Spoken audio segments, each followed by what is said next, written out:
time to bother counting. I've enjoyed the last 7 years been virtually singly doing commissioning management services in data centres. So I've enjoyed some really good experiences and some really good lessons. What we at Hillstone are doing now, which is slightly different to other people, and what we're trying to promote in the data centre market is calibration of a room. So I thought I'd just do a little bit of a chat initially about calibration and what we think that means and what we then do. So we just put up a little definition of calibration, which is the process of finding a relationship between two unknown quantities. Which, when you think about data centres and you think about unknown quantities, there's actually an awful lot. So we try to simplify that down into really the two variables that we see in a data centre. When you get to the core of what is happening is the design and build and the operation.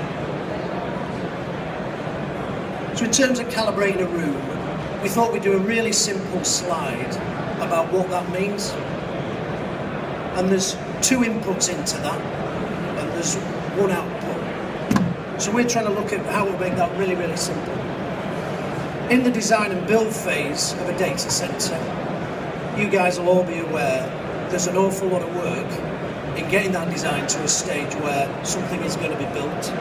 There's then an awful lot of work in building it. There's then an awful lot of work in IST and in gathering data. But in terms of trying to keep the calibration task simplified, what we at Hillstone think that calibration means is you're looking at the design and build, you're gathering data from your IST and your testing phase, and your output is operationally, does that model compare with the data we've gathered in the IST process?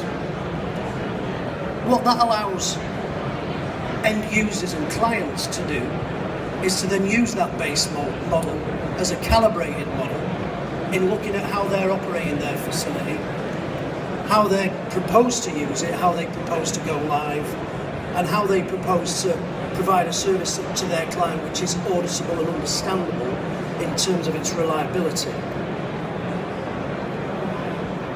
Coming back